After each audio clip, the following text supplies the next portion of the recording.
Fala pessoal, todos bem? Sejam todos muito bem-vindos.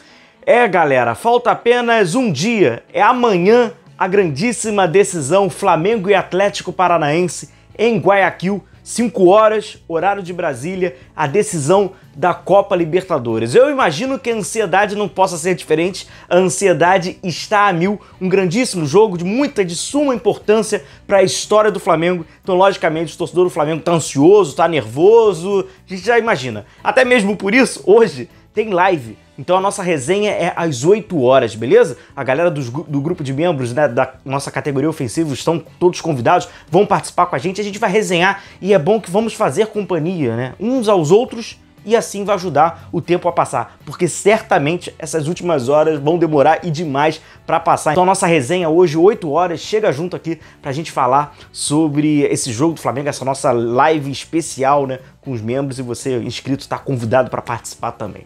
Galera, vamos falar sobre a história, né, de Copa Libertadores, vamos falar sobre a história dessa Copa Libertadores e vamos falar também sobre alguns números, né, que individualmente vão trazendo alguns personagens como protagonistas. Então vamos falar um pouquinho desses protagonistas, desses coadjuvantes. Pedir só pro amigo rubro-negro, deixa o seu like que é muito importante e deixa a sua curtida, conto aí com a força e com o apoio de vocês. Para começar, é a 5ª vez que clubes brasileiros decidem a Copa Libertadores, né? Em 2005, o São Paulo com o próprio Atlético Paranaense. Em 2006, no ano seguinte, o São Paulo, mas aí ele perde para o Internacional. Em 2020, né, no Maracanã, recente, Palmeiras e Santos. Em 2021, infelizmente, né, estivemos lá na decisão junto com o Palmeiras. E agora, mais uma oportunidade, Flamengo agora contra o Atlético Paranaense. E quando a gente olha essa história dos finalistas e a gente olha essa recente história do Flamengo, que em 4 decisões ele só fica de fora uma, a gente vê, né, ao longo, olha a história da Libertadores, né,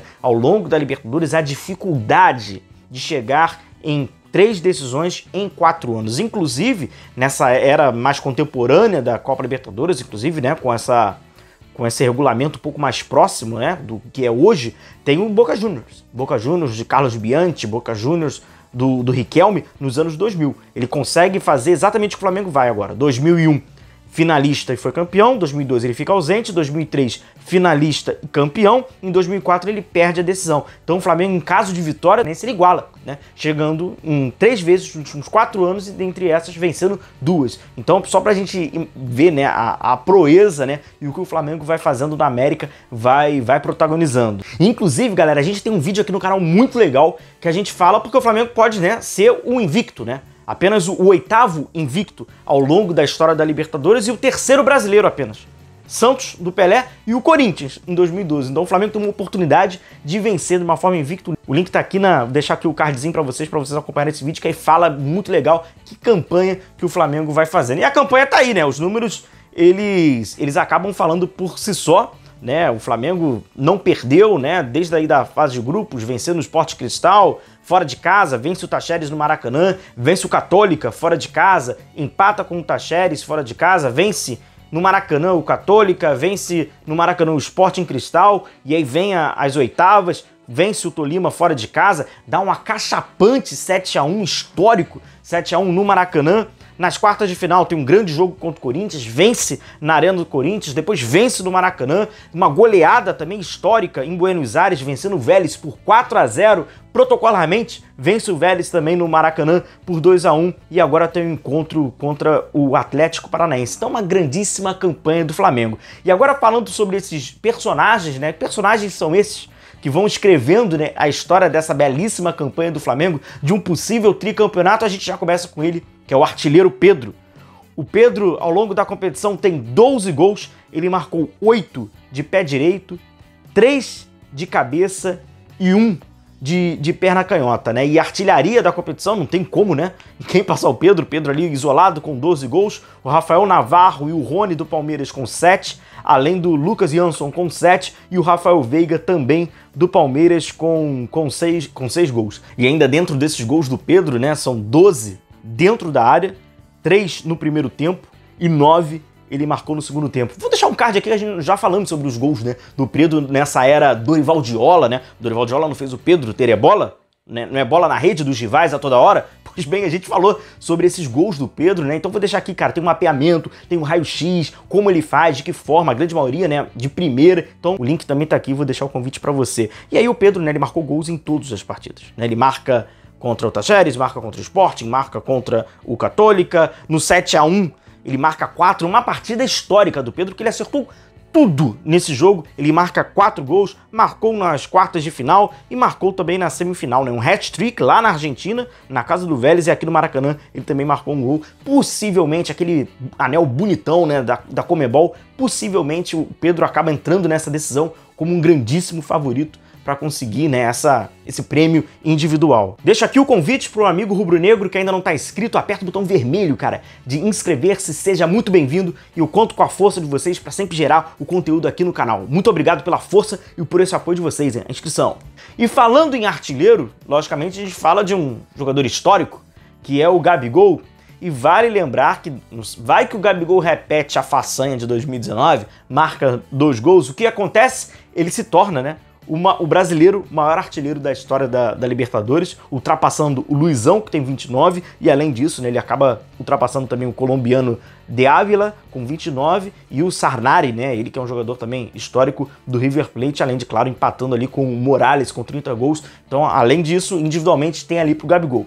Gabigol que acaba liderando o ranking da Copa Libertadores. Todos esses números que a gente vai trazendo por aqui são os números oficiais da Copa Libertadores de chutes a gol. Ninguém chutou mais do que o Gabigol, ninguém criou mais oportunidades ali do que o Gabigol, com 34 finalizações. Em seguida, vem um jogador do Atlético Paranaense, o Terence, com 28, assim como o Pedro, também com 28, o Coelho, do Atlético Paranaense, com 22, e abaixo, Arrascaeta, com 17. E o que falar de Yohan de Arrascaeta?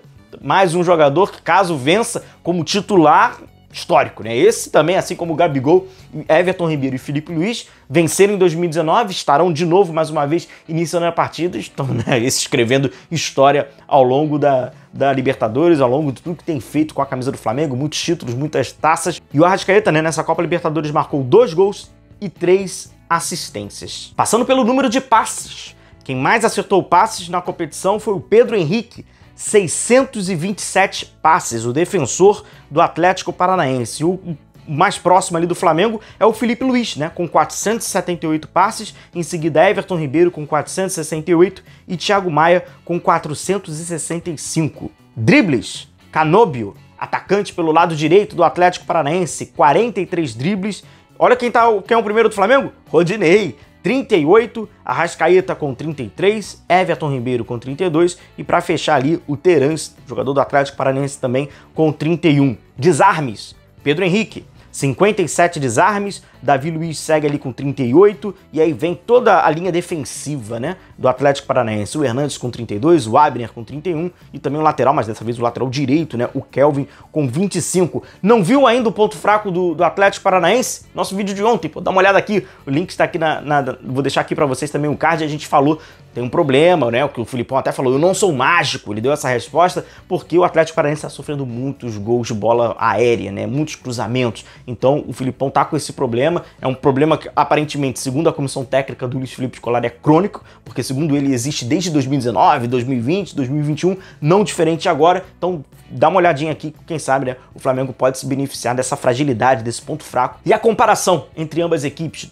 passes, posse de bola, o Flamengo tem 85% de eficácia nos passes, o Atlético Paranaense tem 80%, e esse número aqui ele acaba surpreendendo, porque o Atlético Paranaense tem mais média de posse de bola do que o Flamengo. O Flamengo tem 52% e o Atlético Paranaense tem 55%. É um grandíssimo jogo, a ansiedade está mil, não pode ser diferente, personagens é o que não faltam, e mais do que isso, é uma oportunidade para o Flamengo colocar mais uma vez, não apenas o seu nome na taça, naquele bonito troféu da Copa Libertadores. É para botar o seu nome na história da Copa Libertadores, ser apenas o 3º brasileiro a ganhar de uma forma invicta a competição e o 8º ao longo desses 62 anos. Então é isso, galera. Um forte abraço a todos vocês. Anota o nosso compromisso aí. 8 horas é a nossa resenha, a nossa live. Chega junto. Forte abraço, até logo mais. Tchau, tchau.